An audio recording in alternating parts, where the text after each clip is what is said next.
Les contaremos la historia del suceso realizado por jóvenes pertenecientes al grupo de delincuentes en San Juan Opico, El Salvador.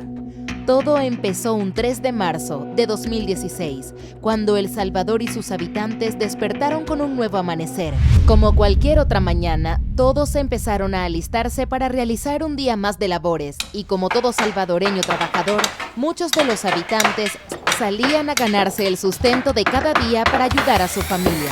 Una de las personas trabajadoras de ese día es el agricultor Miguel Ángel Hernández Hernández, quien había realizado una broma a una de sus nietas aquella mañana del 3 de marzo, mientras estaba tomando su desayuno tranquilamente con su familia. Luego de terminar, salió por su trabajo, pero cuando estaba en camino a pocos pacos de la distancia de su casa, se acordó de algunas cosas que tenía que llevar, dando media vuelta de regreso. Le ocurrió lo mismo a Miguel Hernández, como 3 veces por cosas que se le olvidaban. Miguel Hernández es un agricultor corralero en una propiedad de caserío en La Flor, Cantón Agua Fría, en San Juan Opico, donde había vivido desde hace más de 40 años de su vida.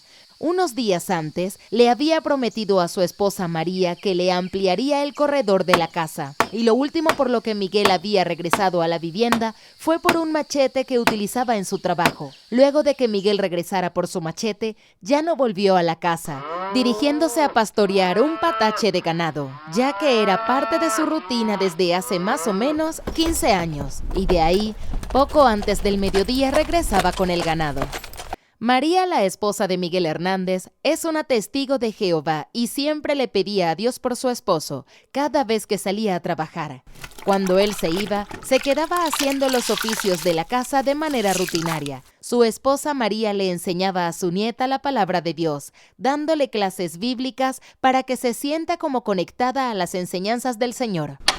Siendo el mediodía, María escucha sobre una balacera que estaba ocurriendo por donde estaba su esposo, y de repente comenzó a oír y ver cómo varios carros repletos de policías y soldados se estaban dirigiendo a San Juan Opico.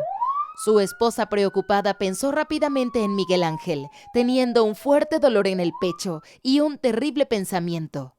María no estaba equivocada con lo que sentía, porque su amado esposo Miguel Ángel fue asesinado por los pandilleros que atacaron el lugar, pensando que él había presenciado el brutal ataque que le hicieron a los obreros.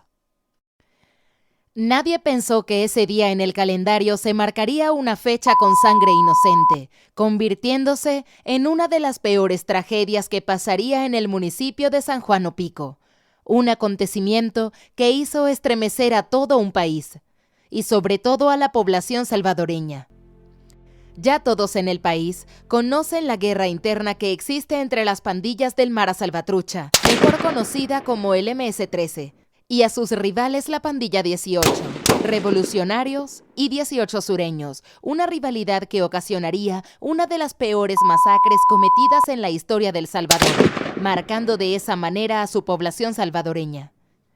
Una vez más, dejando a las familias destrozadas por las pérdidas que reciben de parte de los integrantes de esas bandas criminales. En San Juan Opico se encontraban 8 hombres quienes eran trabajadores subcontratados para una empresa distribuidora eléctrica salvadoreña. Ellos habían sido enviados a este caserío a realizar excavaciones para colocar postes de tendido eléctrico. La mayoría de estos hombres eran el pilar de sus hogares, quienes se encargaban de llevar el sustento a sus casas, donde casi todos tenían hijos menores de edad. Los empleados de la empresa ganaban entre los 11 y 15 dólares diarios.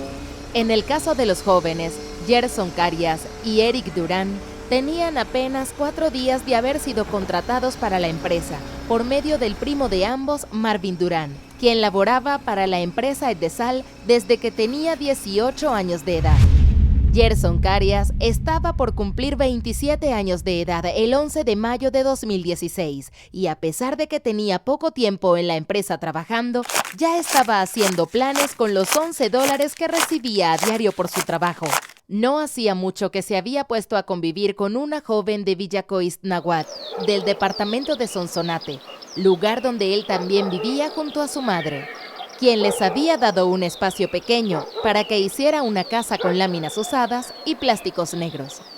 Los familiares de los primos Durán aseguran que la falta de trabajo en Cuiznahuac hacía que los jóvenes no rechazaran ninguna propuesta de empleo, aunque eso implicara viajar a grandes distancias.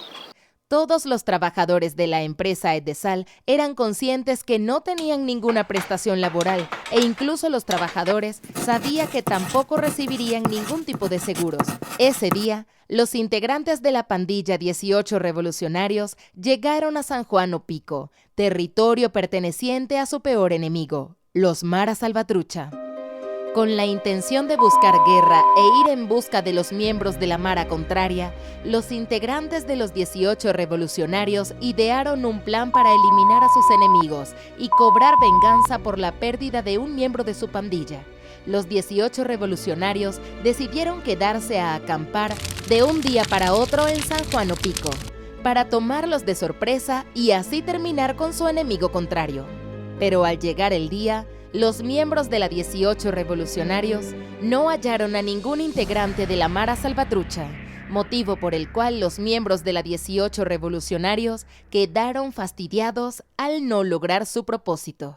En esa misma mañana se encontraban también por la zona otros empleados con los nombres de Miguel Ángel Hernández, José Alonso y Carlos López.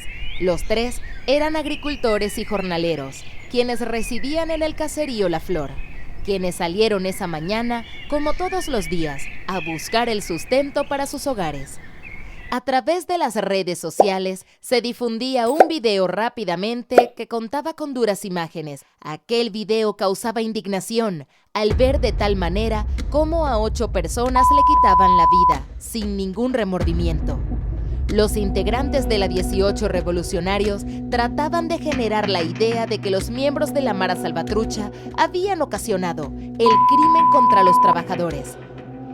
Samuel Durán, un hombre de avanzada edad, acababa de realizar sus tareas agrícolas mientras se disponía a almorzar cuando de repente recibió una llamada telefónica de una persona que no entendía bien lo que decía, ya que era una voz entrecortada que le informaba que a su hijo y a 2 de sus sobrinos les habían cegado la vida en San Juan Opico.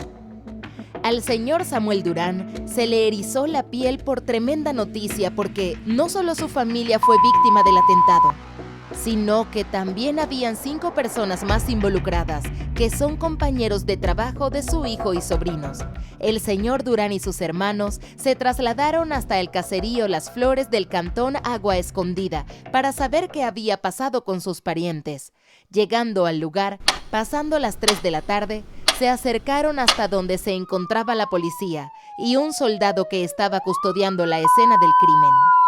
La familia Durán quería comprobar si realmente sus familiares, Marvin Durán de 27 años, Eric Durán de 24 y Gerson Arias de 28, se encontraban incluidos dentro del grupo de víctimas, ya que tenían conocimiento de que eran 8 las personas quienes 9 días antes habían empezado a trabajar en la zona para el proyecto de mejorar el suministro de energía eléctrica, y tan solo 2 de ellos tenían solamente una semana de trabajar para la empresa.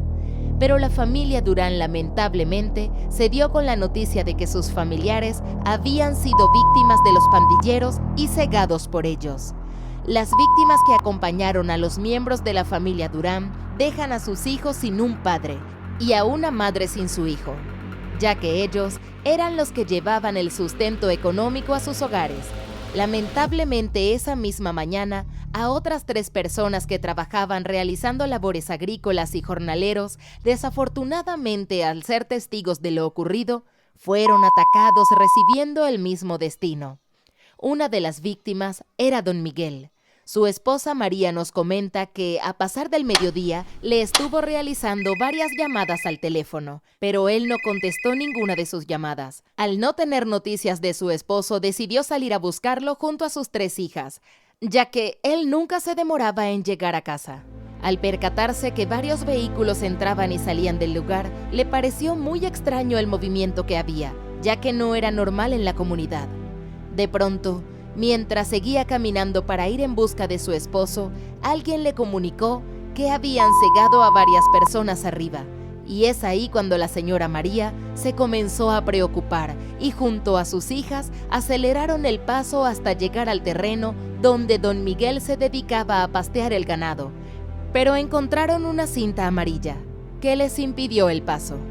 Se acercaron a uno de los agentes de la policía para que les brindaran información. El oficial le explicó lo que había ocurrido en el lugar, y doña María no lo podía creer, y a la vez ella misma se decía que no era posible que su esposo sea una de las víctimas, porque él conoce los terrenos, hubiera corrido. No creía que lo habían agarrado, si él era inocente. Al pasar de las horas, otras personas se hicieron presentes al lugar de los hechos, en busca de sus parientes que no habían regresado a casa y habían salido a trabajar desde muy temprano. Ellos tenían el presentimiento de que algo malo les había ocurrido. Una más de las víctimas afectadas por lo ocurrido fue el caso de la madre de Jonathan Castellanos, de 25 años de edad, quien comenta que su hijo tenía tan solo 7 días de haber sido contratado por la empresa. Su madre recuerda entre lágrimas que entre las 5 de la mañana su hijo se había despedido de ella y le dijo que en la tarde regresaría a darle un beso de despedida. Y al salir de la casa, ya lo estaban esperando 7 compañeros de su trabajo, junto al motorista que los trasladaba hasta el cantón Agua Escondida. La persona encargada de la cuadrilla de trabajadores relató que justo ese día de lo ocurrido, él se encontraba realizando unos proyectos en el occidente del país, hasta que recibió una llamada a las 9:45 de la mañana del supervisor de la empresa que los contrata, informándole que los trabajadores no se encontraban en su lugar de trabajo y que solo veía los cascos regados a lo largo de la vereda. De inmediato, el jefe de las víctimas deja sus labores y se dirige a San Juan Opico. Mientras se trasladaba, comenzó a realizar varias llamadas, pero nadie respondía, comenzando a preocuparse de que algo les haya pasado. Su corazón comenzó a acelerarse porque ninguno de los empleados tomaba la llamada, y era algo inusual, porque ellos siempre contestaban o le devolvían la llamada. Pero esta vez todo era diferente. Al llegar a la zona se encontró con el lugar lleno de decenas de policías y militares que se encontraban por cielo y tierra y realizaban inspecciones en busca de los responsables. Hasta ese momento, el reporte policial muestra que las víctimas fueron ejecutadas con escopetas y armas de 9 milímetros, pero que también utilizaron machetes, confirmando así las autoridades. Según el director de la policía, atribuyó el ataque a una pandilla quien afirmó que en el cantón Agua Escondida, semanas antes, se habían generado varios hechos violentos ocasionados por la Mara Salvatrucha. Pero lo curioso es que las personas afectadas por lo ocurrido no estaban ligadas a ninguna estructura delincuencial, pensando que quizá una de las 11 víctimas se encontraba ligada a estas estructuras y para no dejar evidencia, todos perdieron la vida. Una de las otras hipótesis que manejó la policía es que ellos no solicitaron permiso para trabajar en la zona, pero fue descartada.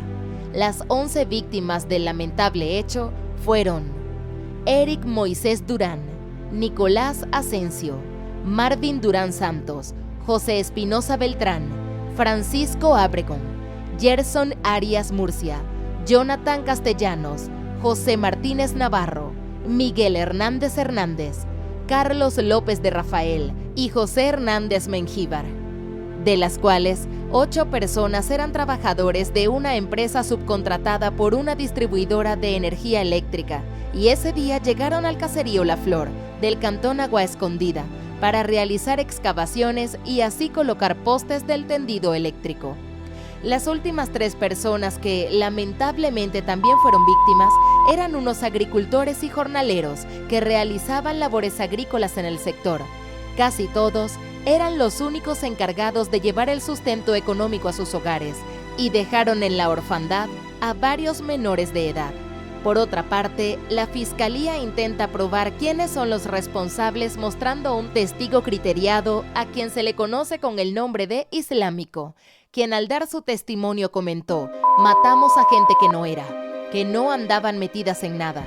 El Islámico incriminó a 7 de sus compañeros a cambio de beneficios penales, acusados de cometer la masacre de San Juan Opico, relatando que un día antes de la masacre, su jefe, José Alfredo Valle Landaverde, conocido como Coche, convocó a 16 miembros que habitan en el Cantón Primavera, llamándolos para vengar la pérdida de sus compañeros, llegando el 2 de marzo, caminando entre matorrales y veredas, ubicándose así al lugar conocido como La Coyotera, parte límite entre Quesatepeque y San Juan Opico, pasando la noche ahí. Y luego, a las 4 de la mañana, retomaron el camino hacia el Cantón Agua Escondida, en busca de la pandilla contraria.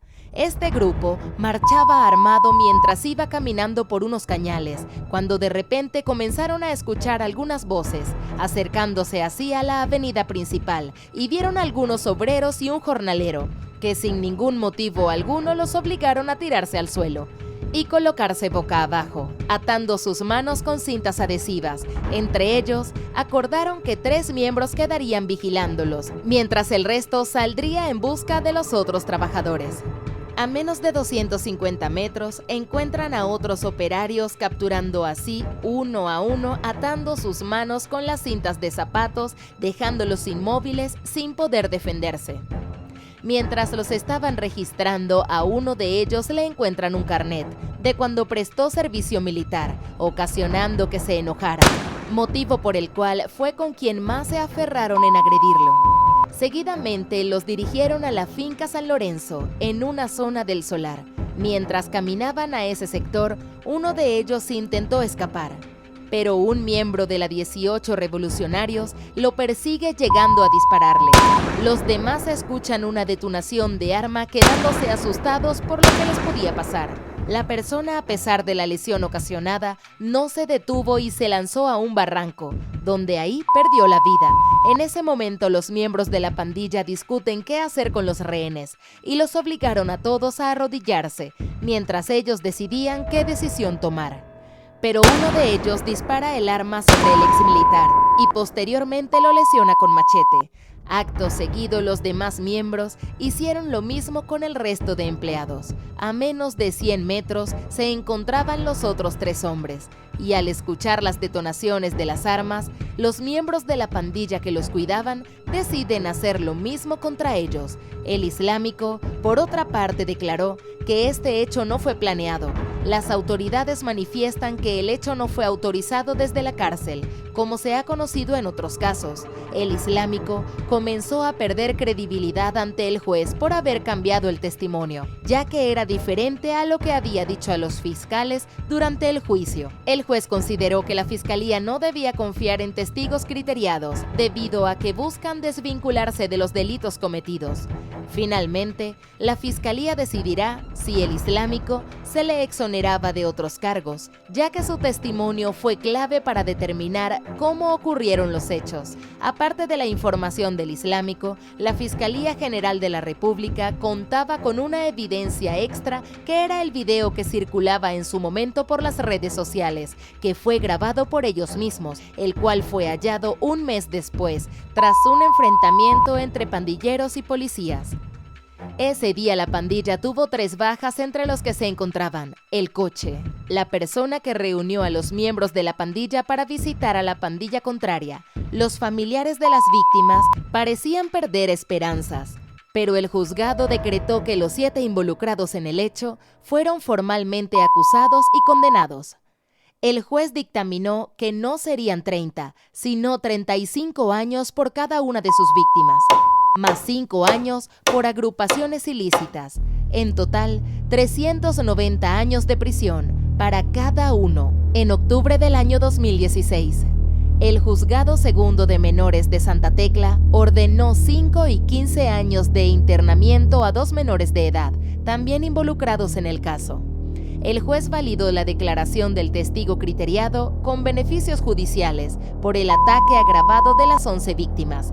El juez determinó que las pruebas periciales y documentales presentadas por la Fiscalía predominaron sobre la prueba testimonial para la resolución del caso.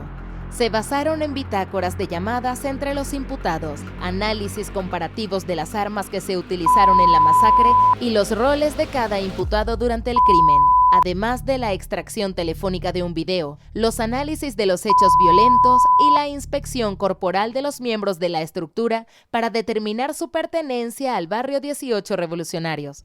Es decir, el islámico se había exonerado por el ataque de los 11 trabajadores debido a su testimonio, pero no se libró de la condena de 5 años por agrupaciones ilícitas. Es así como finaliza este caso tan triste, que sin duda quedará guardado en las memorias de los salvadoreños y en la historia de El Salvador como uno de los sucesos que enlutaron a varias familias y llenaron de dolor a todo el país de El Salvador. El gobierno del presidente Nayib Bukele no quiere que corra más sangre de personas inocentes, donde las únicas afectadas son las familias que sufren pérdidas irreparables, ocasionadas por las rencillas entre las pandillas, y lo único que produce al país son sucesos irreparables, marcando a toda una población. El presidente Nayib Bukele no descansará hasta que todos esos grupos de personas que integran esas escuadras queden disueltas y erradicadas de El Salvador. Mis queridos amigos, amigas, suscriptores y visitantes, hemos llegado al final de este video. Espero que te haya gustado tanto como a mí. Suscríbete si aún no lo estás. Recuerda que es totalmente gratis y activa la campanita de notificaciones, así no te perderás ninguno de nuestros videos. No olvides compartir la historia con tus amistades y familiares. Lo puedes hacer a través de WhatsApp y así ellos también pueden inculcar más valores en sus corazones. Nos vemos hasta la próxima historia, aquí en tu canal Tendencia Mundial.